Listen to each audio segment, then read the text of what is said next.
So, Rebecca, are you giggling at my clit? Yes, but I gave you your clit, so that makes me giggle even more. Yeah. You walked in and gave me a clit, and now I have a clit. Thank God. You've been wanting one. You started out with one in the womb. Right. Every dude has a big-ass clit. Yeah, you've always had one. Just now you have Now one. you can see it, and you're laughing at it. Yes. I am back from the sex therapy conference, packing more things into your office than I ever have. A clit, a huge packet on neurodivergence and what is it? Skills? Tell us about the conference. So I went to the American Sex Therapy Conference. It was in Las Vegas. I think everyone should go probably once. I saw some of the best presentations I've ever seen, and I've been at this a long ass time. I don't know what it is about like sex therapy and like dynamic presenters, but they were dynamic.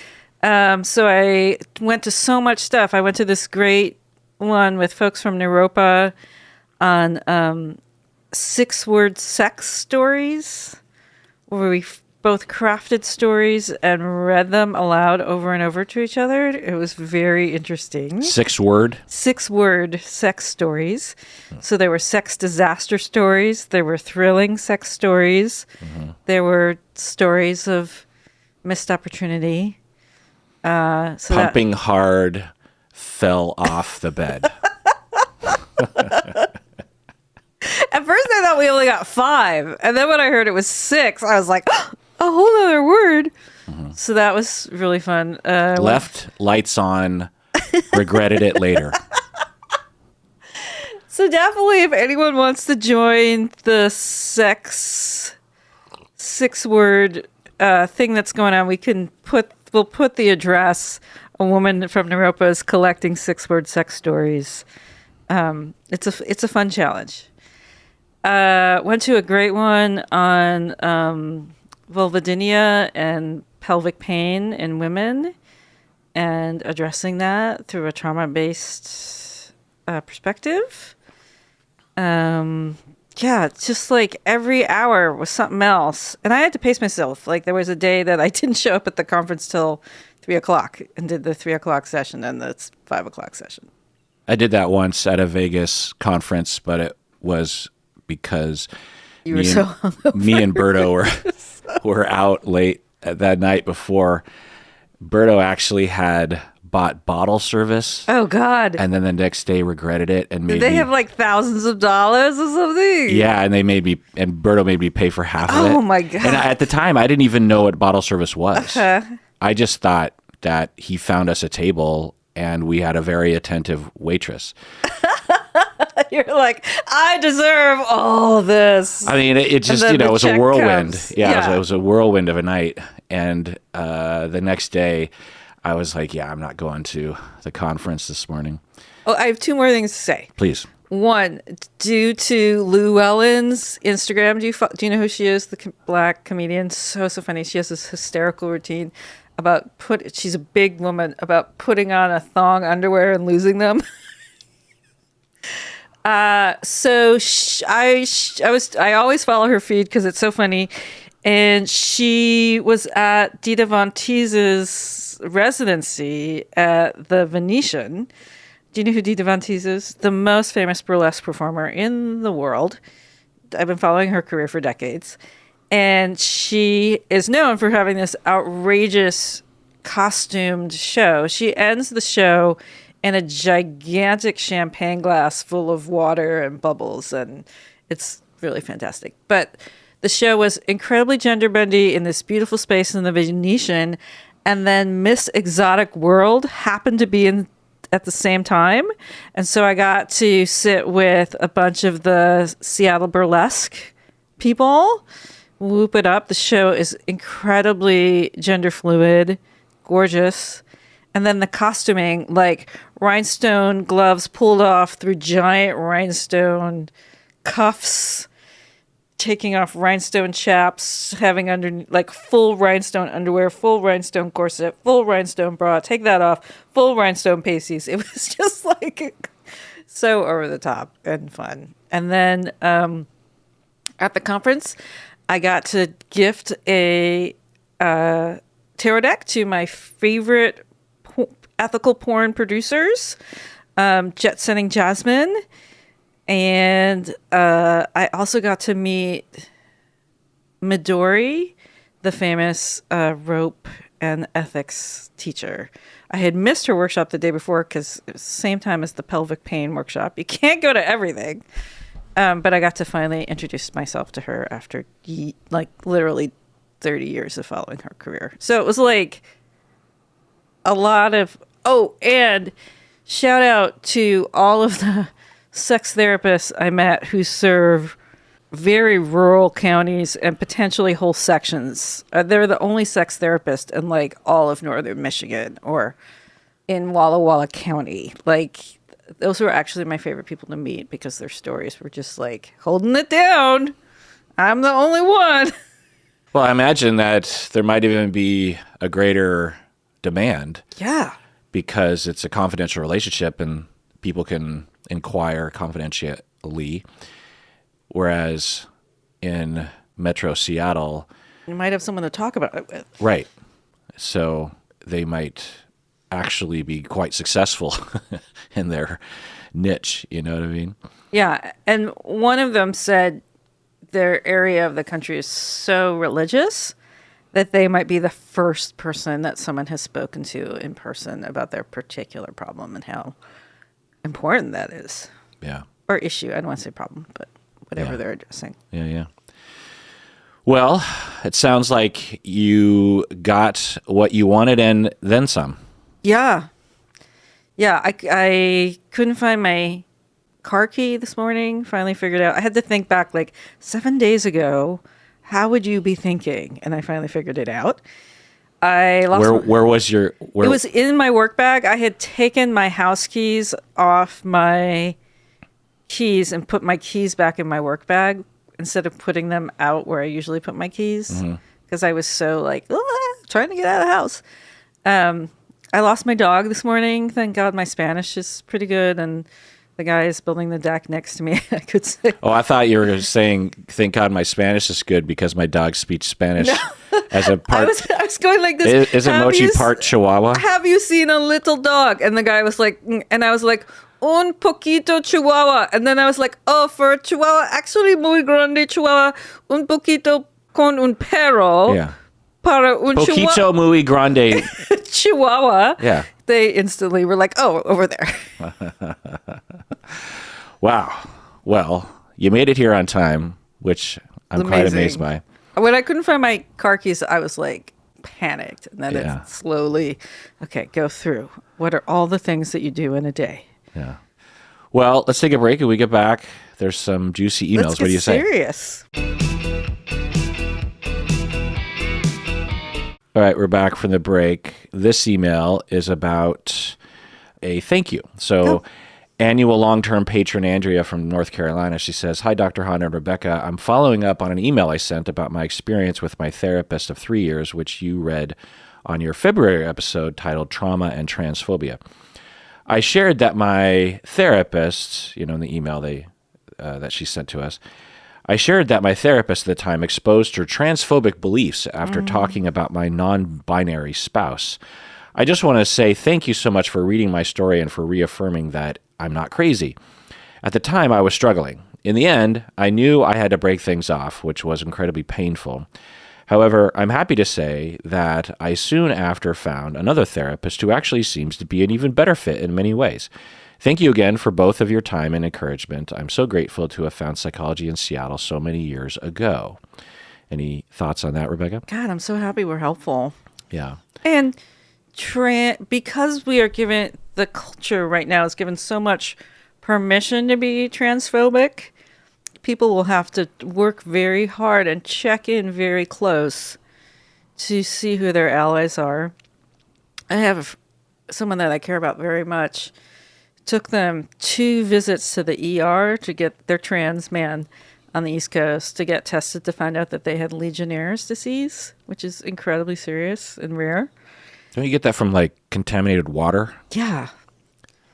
And their health was teetering. And I wonder if they weren't a trans man, if they would have been found on the first, if it would have been diagnosed on the first visit.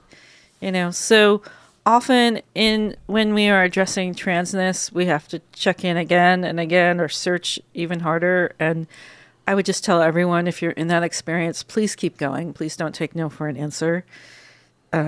Your life is worth it. Mm-hmm. That one extra call, that saying no to someone and going back and checking in with someone else.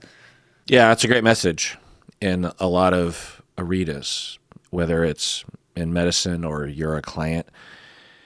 It can become the norm to be treated like shit and to just say, no, it's not normal. It's not okay. Another email here, anonymous patron. She says, I was wondering if you could talk about two things happening in the news right now. One, the proposed suicide hotline cuts for LGBTQ plus individuals from the Trump administration. Do you know about this? Trump. Yes, I do know about this. I'm following it very closely. So what are your thoughts about the proposed suicide hotline cuts? That's just cruel. So much of what's happening now, when people are using one of the rights they have, the right to free speech, peacefully protesting, and you send in first the National Guard and then the Marines, that's cruel. We should say we're recording this on June 10th. Yeah.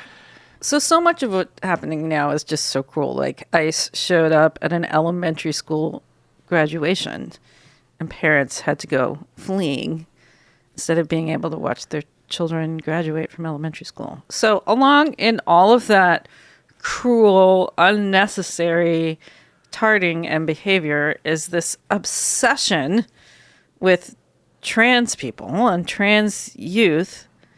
And instead of offering services and kindness and grace, you both polarize those people, terrify those people, and then take services away from those people. For Seattle Pride this year, which is you've ever been or haven't been, you've probably heard about it if you live in the area. It is the most enormous thing that happens in Seattle, except for maybe Seafair. More people downtown, more craziness, usually full of corporate sponsorship. $350,000 of sponsorship pulled out this year. From whom? From Amazon, from one of the big cell carriers. I can't remember who.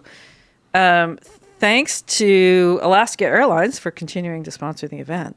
But it's going to look really different. But the message is, we can't show that we publicly care about you right now. And that's kind of happening everywhere where it seems like a very passive act. Oh, but we're doing all these other nice things in other ways. Or if it's very direct, like this, like we won't offer you a very simple service, which I guarantee that line is not very expensive to run as compared to the thousands of other things that our government supports that are truly wasteful.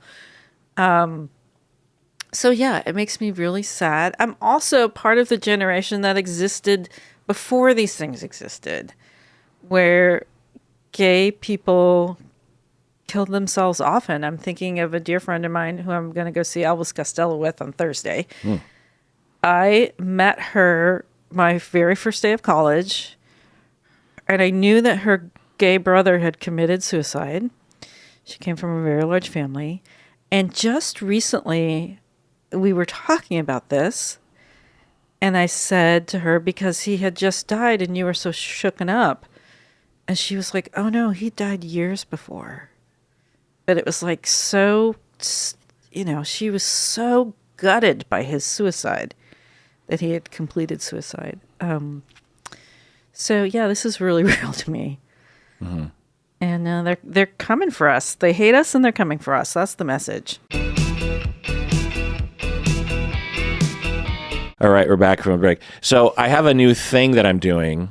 A new thing? That's not OP. A new thing. Oh, okay. Well, new something I more like demanding. It. Look at you. If only you could see Rebecca's sultry, seductive face. Only because I've been to Las Vegas. So I have in front of me the database of all the patrons.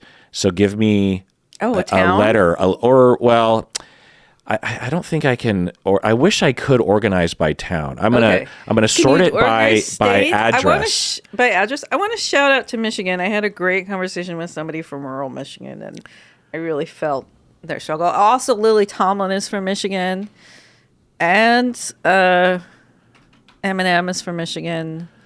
Yeah, I can't. Madonna's from Michigan.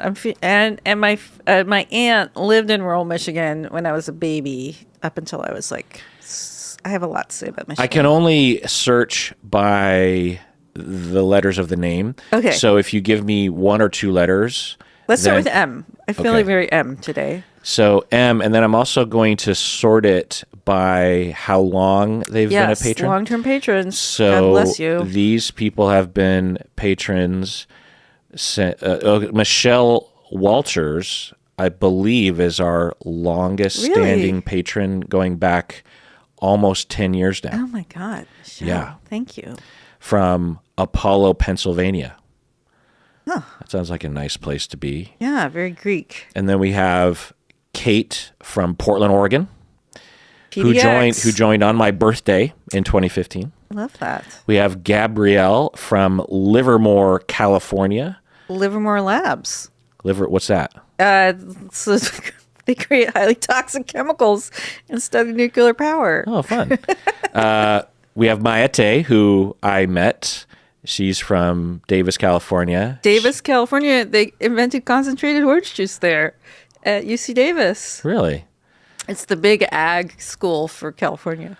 I watched a whole documentary about concentrated orange juice. I think Angela Davis, I think she teaches at UC Santa Cruz, but I think she hops over to Davis from time to time. Okay. So thank you for being a patron, Michelle, Kate, Gabrielle, and Maete, and everyone else who is a patron who has a name that starts with M. You allow us to do this pretty amazing thing. You pay for my computer, these microphones, my mouse, all the things. And, dear patrons, Queer Love Ultimatum is coming up, season 2. I know. So by the time this episode airs, I will be back. The episode Ultimatum Queer Love season 2 will have already started. I've been invited to a watch party. Oh, you have? Oh, yes. Okay. But we should watch it together. We should watch it together. Yeah. Well, we'll definitely talk about it during our episodes. I'm guessing that the next time we record it will be mid-season. So okay, and I've got another episode in the hopper that never got released. What are you talking about? Is there one? Do I have one that didn't get released, or did you release it early? The last time we recorded. Yeah. The last time we recorded. No, I think it's okay. Oh no, it's probably in the hopper. Okay. Yeah. So people are going to be sick of me in June, July. Yeah. So this Friday is an episode of yours on our timeline. So that's June 13th. Anyway, point is, Queer Love, if you're interested in watching that, I'll be making reaction videos. And if you're probably an older queer in the Seattle area, you might get invited to the watch party along with Rebecca. If you want to get invited to a watch party, okay. Yeah, if you want to get invited to a watch party with me, let me know, and I'll arrange a watch party. Yeah. I bet Baja Bistro would do it.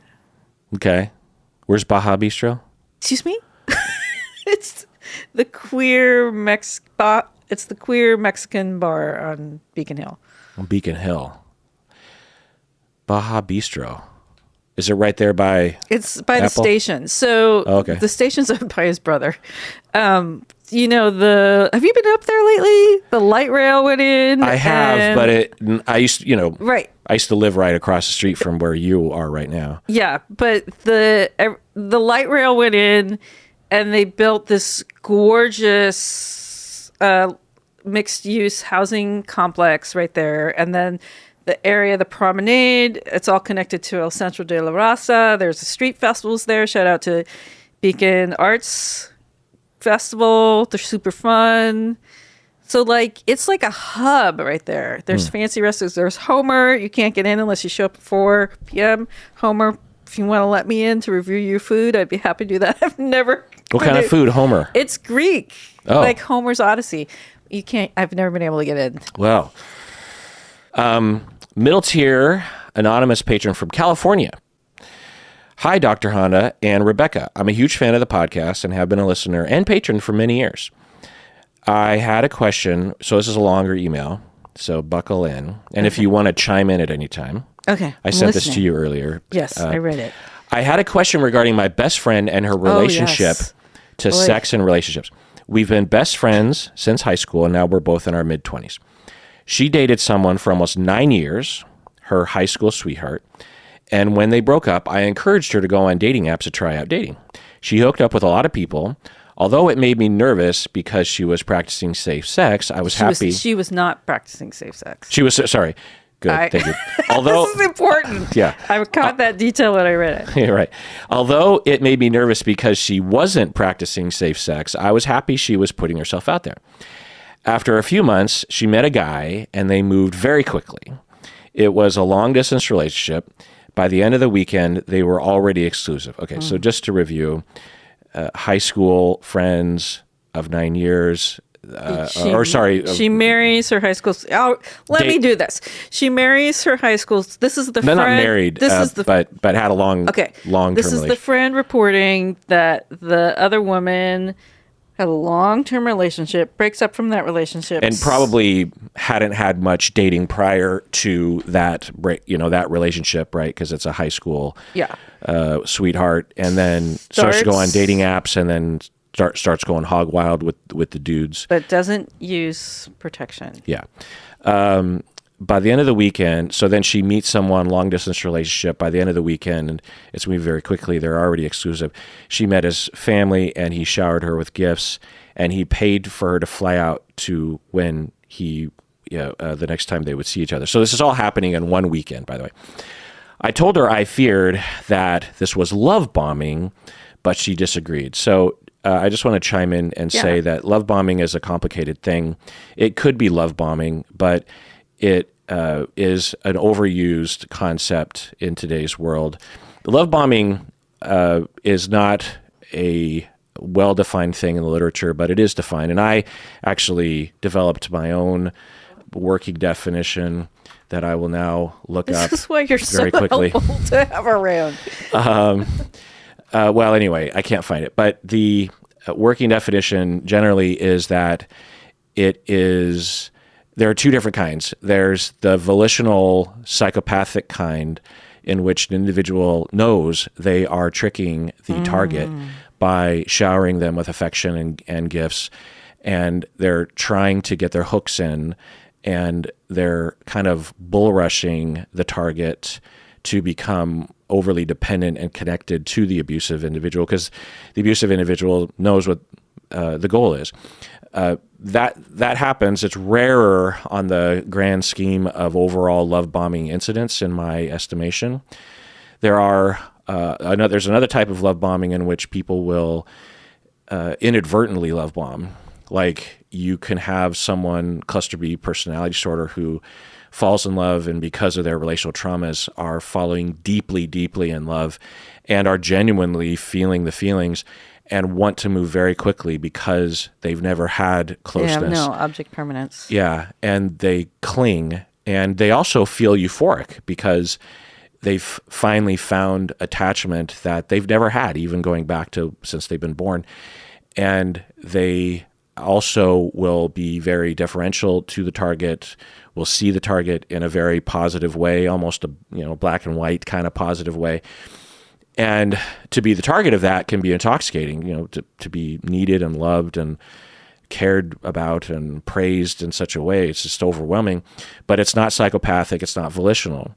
The problem, though, is that even with the non-volitional love bombers, the black and whiteness will kick in eventually. Something will trigger the cluster B or otherwise individual, and they will turn suddenly on you, and it'll feel very hurtful. And so that's another version of love bombing. That's the more often version of love bombing. And everyone I know who's ever experienced it on the side of being love bombed, is always just in shock and in so much pain, and it can take years to get over it. This person was so there for you, so perfect. It felt so connected. It was so joyous. And then all of a sudden it is off. Right. So let me address a third type, which I wouldn't call love bombing, but it's something that can feel like love bombing, in which you're in a relationship, two people fall in love with each other, and then one person falls out of love and then breaks up. And then the person that's getting dumped feels like they were love bombed. They feel like the individual that dumped them never loved them and was tricking them, or some version of that. And again, that's not love bombing. That's just someone who fell in love with you and then fell out of love, which happens most of the time.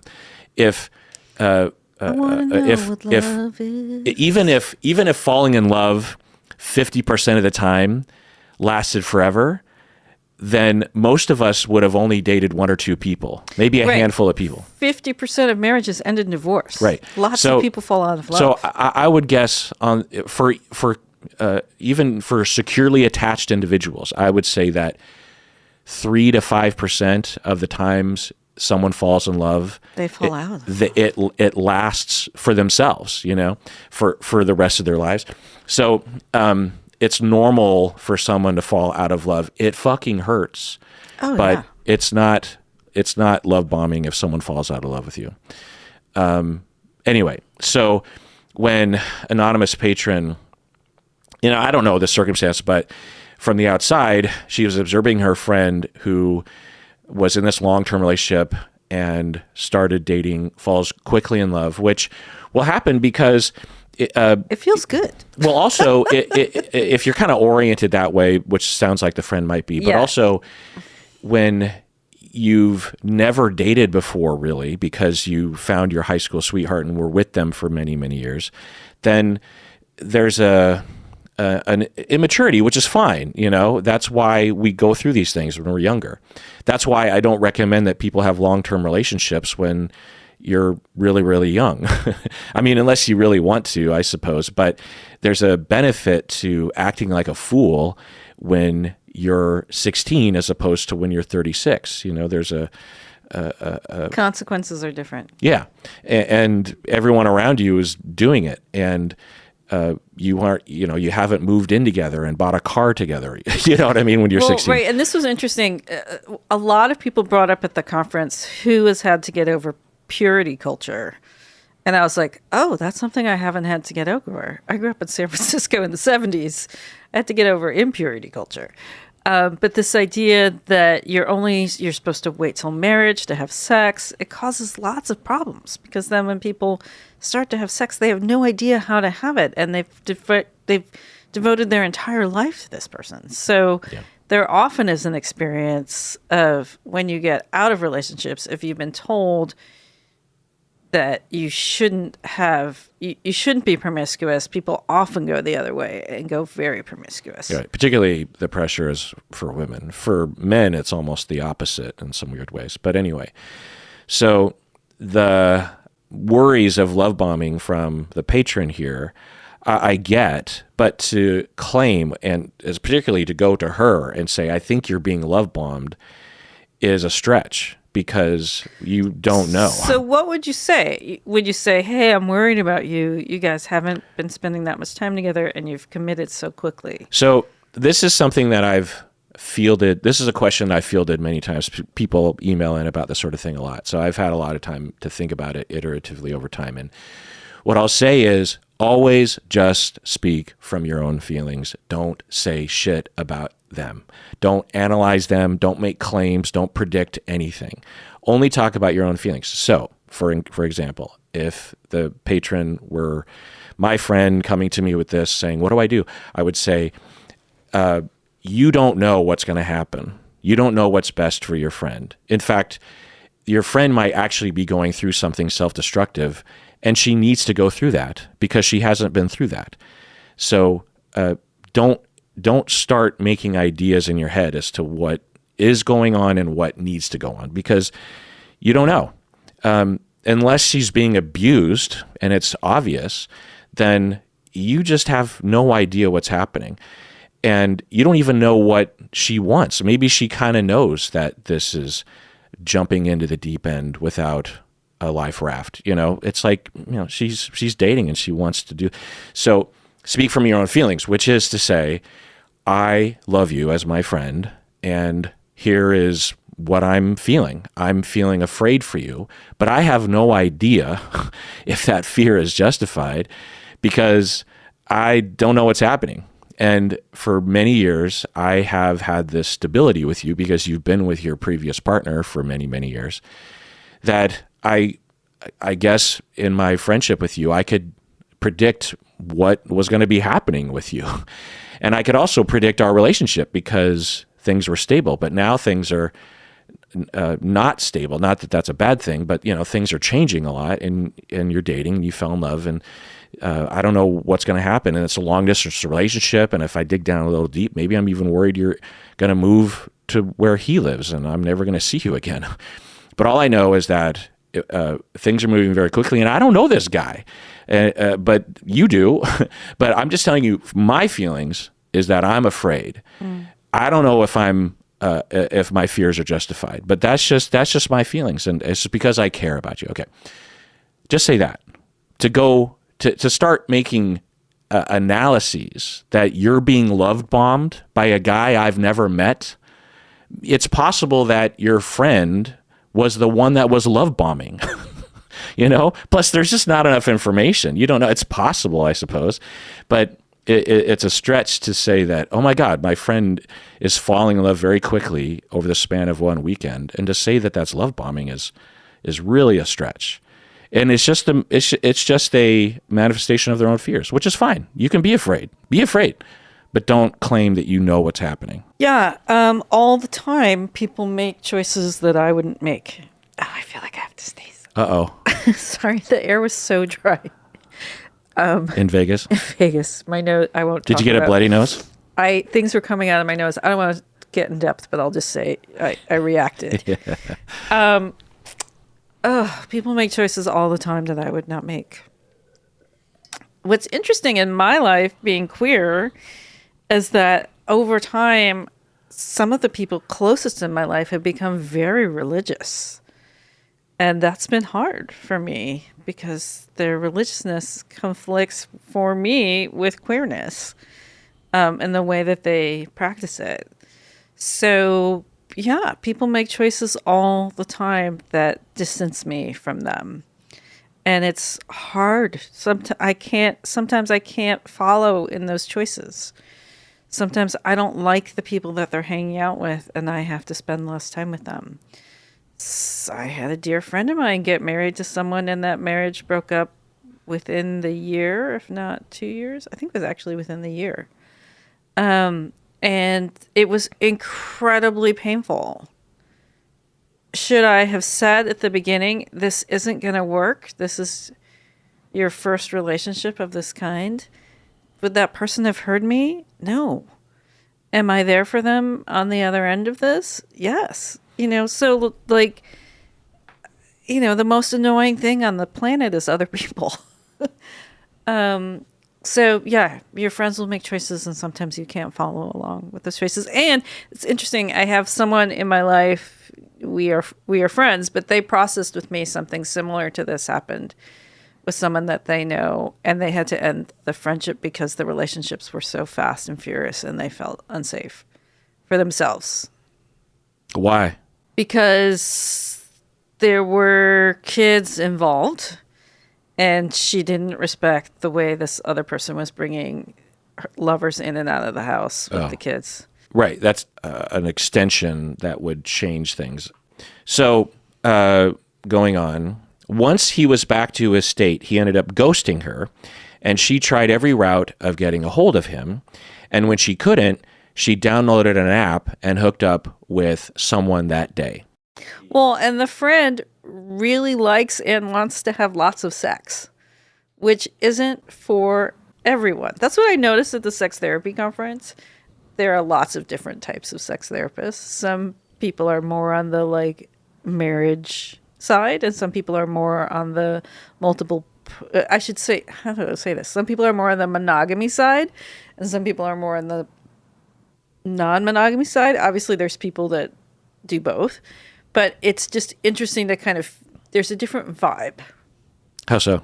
Well, I could see it in that 6-word sex exercise that some people were very explicit about what good sex was. And to me, all of that sex sounded very kinky and queer. And some people were very chaste in what they had to say about sexual experiences. And it had a real different flavor to it. It was much more kind of palatable. You know, I thought like Bridgerton, like it was sexy, but there was something kind of contained about it. Even in 6 words, I could feel it. Mm. I think what I noticed about the more raunchy stuff was that it acknowledged difference. Even in 6 words, it acknowledged difference. It acknowledged power dynamics. It acknowledged things that were messy. And we were shown, for our inspiration, we were shown a very messy, chaotic 6-word sex story. And so, yeah, some people like lots of sex. Some people are not comfortable in having sex with more than one person, God forbid, in one day. Right. Or having sex right after a breakup. Like, right. That is an option. Right. Especially now. Yeah.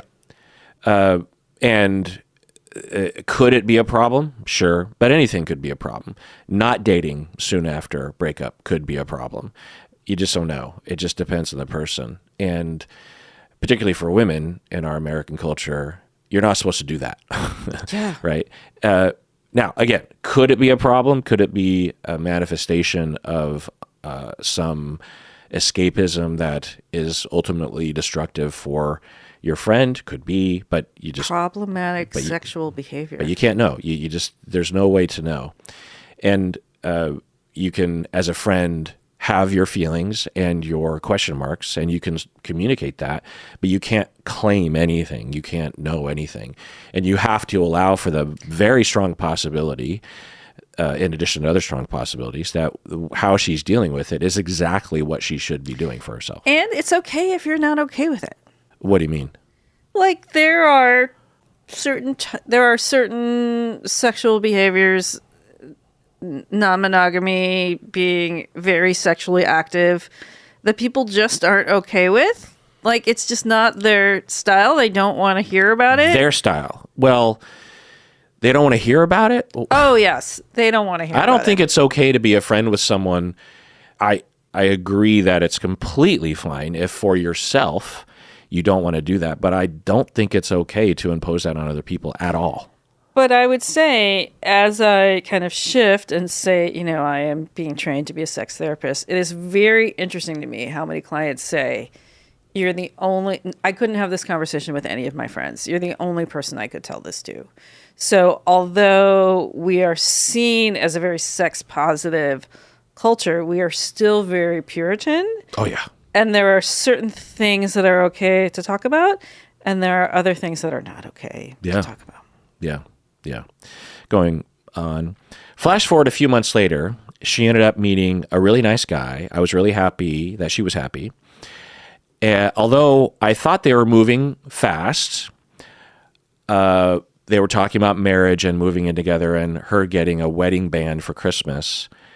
I read that kind of funny. So the patron is saying, I was really happy for her, although I was worried because they were moving really fast. They were together for 2 years, and then all of a sudden he packed up his stuff and told her he didn't love her anymore. Obviously, she was heartbroken, but the same day she downloaded an app and lined up some dates. I feel like I have a mode of taking care of other people and taking on too much of their energy, but I can't help but feel like this behavior is unhealthy. This past weekend, she was telling me she was talking to 2 guys, but the sex wasn't great, and they are not very endowed, she says. So the friend is saying, yeah, there's these 2 guys I'm having sex with, and sex isn't really great, and they don't have big honkers. And and she admitted that she was still seeing them because nobody cuter had reached out to her on the apps. I told her that this was not fair to those guys, but she insisted that she's honest about what their relationship is, and she just wants to have fun and have great sex. Is it okay to have sex with someone because they're what is handy? As long as it's honest. And yeah, I am having sex with you because you are currently available. If somebody, well, I enjoy having sex with you, and I'm not looking for an exclusive relationship.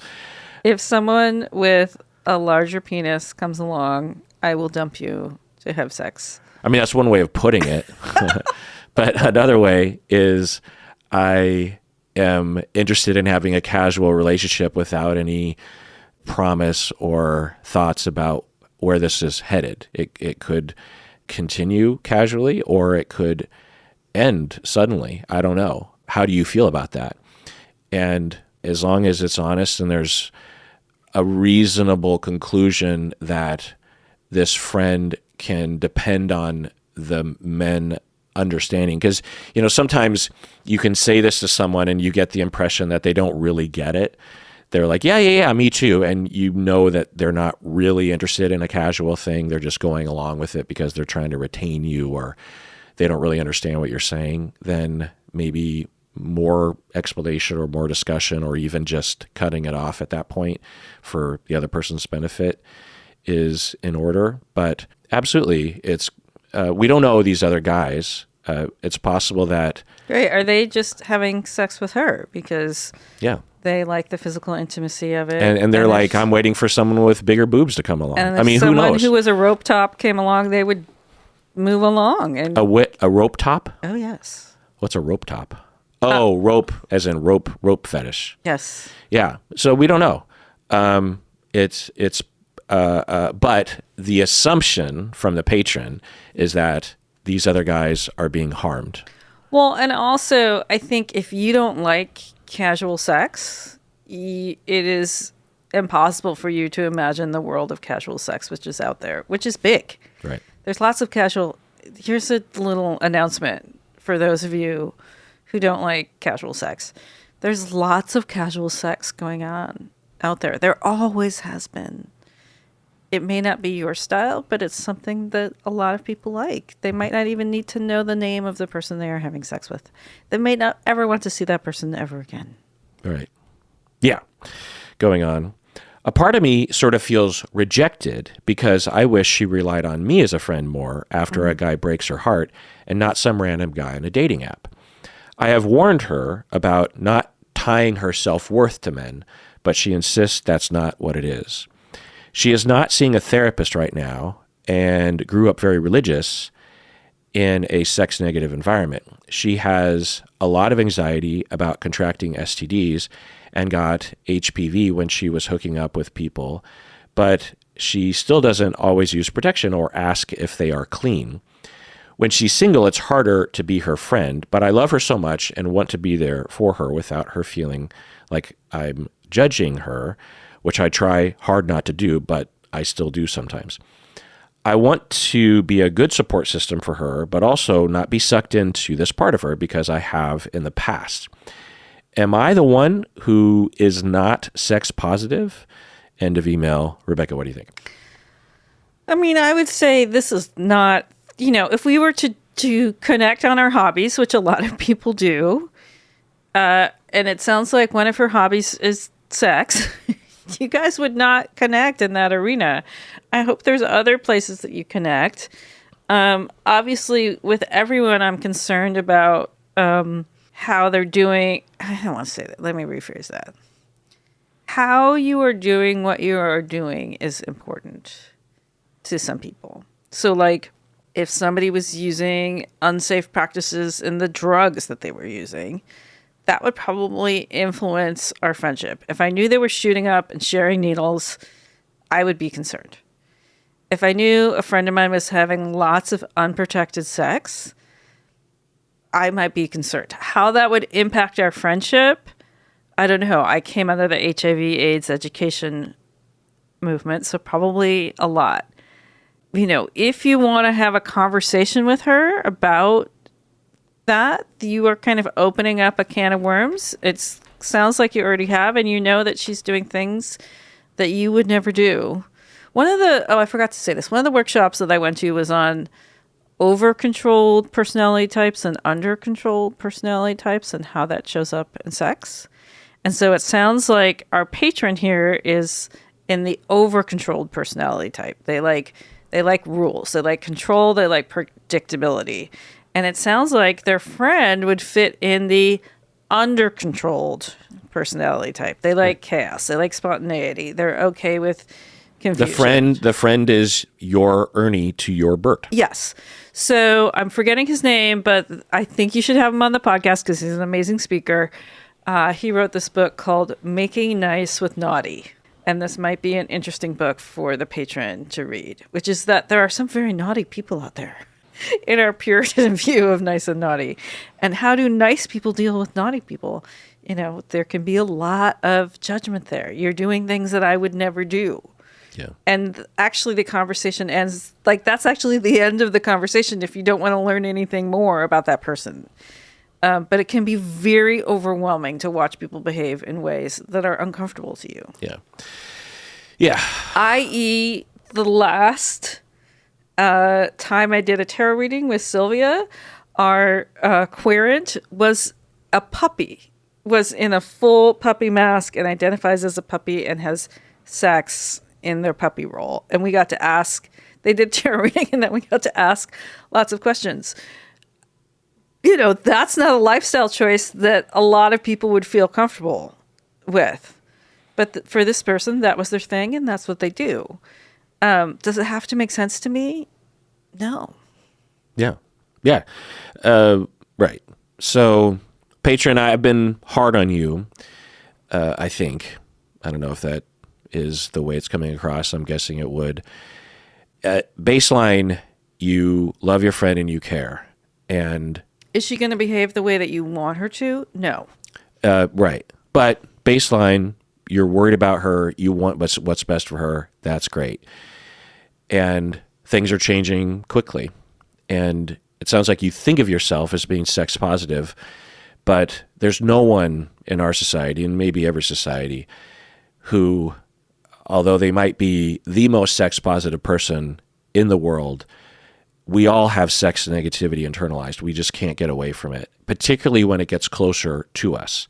It's easy to be sex positive about people far away from us. Yeah, do what you want. But when it gets close, that's when watching your friends do things that you wouldn't do. Yeah. I mean, comes up for me a lot. I have a lot of friends that are rock climbers and do things that are crazy ass dangerous, and someone dies in the Seattle area every year doing what they love to do. And that's a great example, Rebecca, because if you're worried about your friend and you think it's a bad idea that they do rock climbing, particularly if it's the kind of... someone just died at Area 50. 2 people just died at Area 51. I know exactly. I think that's what it is. There's an exit off a highway that everybody refers to. And when I saw in the paper 2 people died there, I'm like, I know exactly where that is. Okay. That's fucking terrifying. So if you have a friend that is rock climbing and you're worried about them, try that on for size. What would you do or say? Because I'm guessing most people would approach that very differently than if they were watching their friend do things sexually that were somewhat risky. Because we come from a culture of sex negativity and judging people, and also a very robust culture of telling women what they're supposed to do with their bodies, and thinking about women as ruining themselves by having sex in a casual way. Whereas with rock climbing, we don't really have that. So right, you just wouldn't go with them. Right. Or you wouldn't want to see a video. You wouldn't want to watch the head cam video of them doing something that makes you fucking scared out of your mind. Yeah, or you just say to your friend, oh, man, every time you talk about rock climbing, it terrifies me. But, it's your hobby and I know it's something you love to do. Or you would just say, well, everyone does things and I just hope for the best. But when it comes to sex, then all bets are off. Then we see it a completely different way. So this is the example that I used to give decades ago, which is if somebody runs a marathon and they pee while they're running or they vomit, we think like, ooh, good job. If somebody has a sexual experience where they like end up with a scar or they might bleed, we're like, oh no, you went too far. So like we give all this permission with sports and activities to be fucking brutal with your body. If someone does that same thing with sex or SM, we put a lot of judgment on it. Yeah, it's really weird when you start drawing these analogies, like with the rock climbing or the marathon, which I'm glad you're bringing that up, because it really puts into stark contrast the sex negativity that is in our bones, not only from the speaker of the sex negativity, but to the receivers of it. For myself, when I hear it, it resonates with me. And I have, like when this patron is emailing in, if I just acted naturally, I would be on board with what the patron is saying. I'd be like, wow, this person's out of control. But I have to stop because that sex negative voice in me has to be analyzed. Sometimes it's right-headed, sometimes it's not. But are there people who use the apps in a way that influence their lives negatively? Yes. So like I once had a client who would be on a date. If they didn't feel the date was going well, they would excuse themselves to the restroom and try and find a next date in the current date. It became compulsive. We got in a very tense discussion about whether or not it was serving her life or not. She thought it was great, but there was a way that I could see week after week where she was very quickly deciding that someone was not right and moving on to the next person.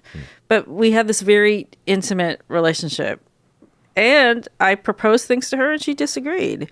And that's part of this. You can say things to people. Hey, I wouldn't do things that way. Hey, how is that working for you? And they may say, it's working great. Mm-hmm. Yeah. And even as a therapist, we have to be very tentative about those kinds of things because we can't know.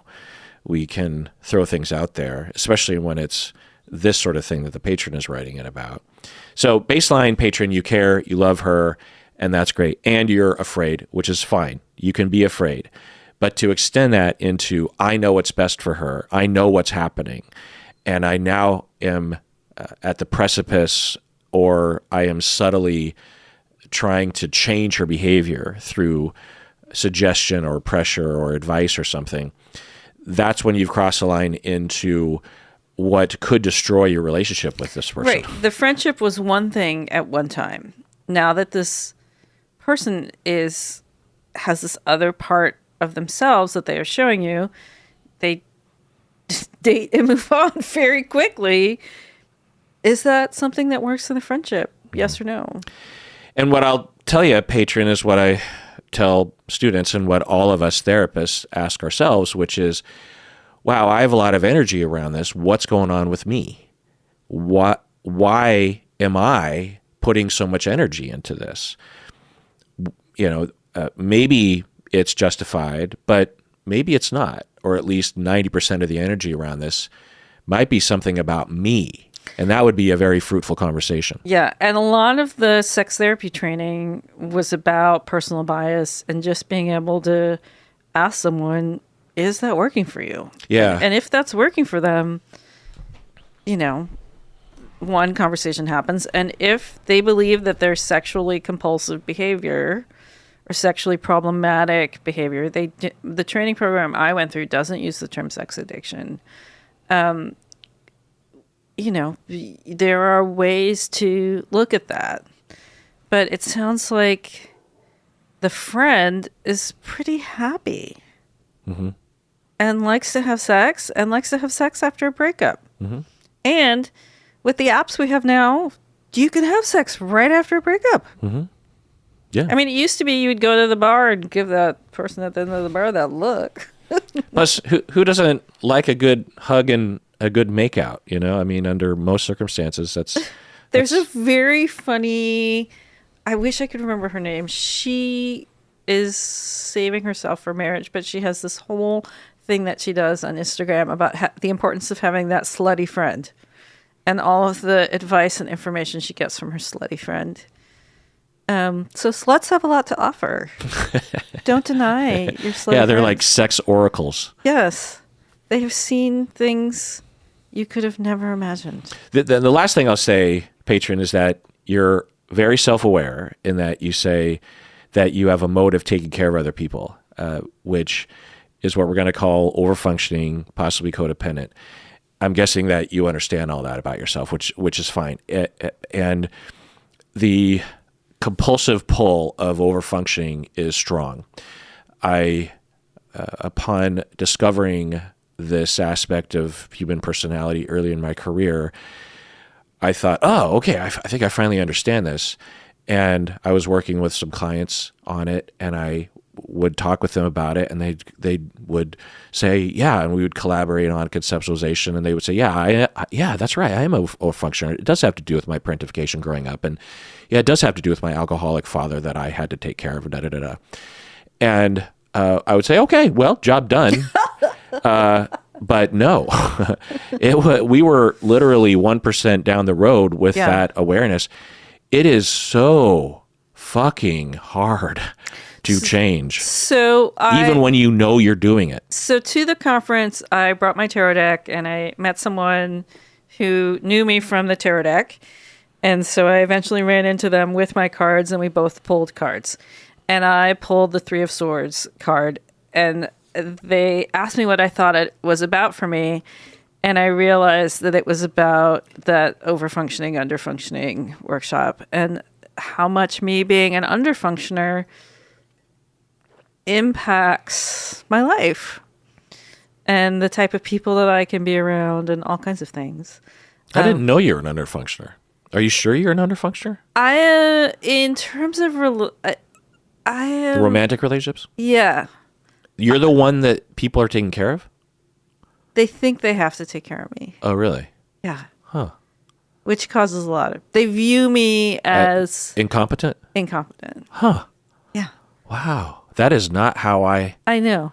I would have thought you would be in the middle or neither, or possibly overfunctioning. In a relationship, you get polarized over time in roles. Well, also, it's just different when you slip into the regression of romance. Yeah. But also, career, all kinds of, in this culture, who makes the most money is viewed as the most successful. And all kinds I see. Comparatively, yes. I suppose. Yeah. But in terms of your career as a professor and a therapist, you don't exude incompetence, or you don't suck in any overfunctioning from me at all. Thank you. Yeah, but, these dynamics, they get Because usually cemented. classic underfunctioners are a black hole of suckage for overfunctioners, Yeah.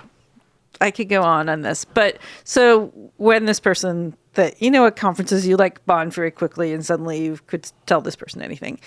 And I was like, oh, that's what that card is about. That heartbreak of seeing that relationships get in that dichotomy, and then you're stuck in it for, a decade. Huh. So yeah. Interesting. But I'm glad in our relationship things feel equal. That means a lot. Yeah.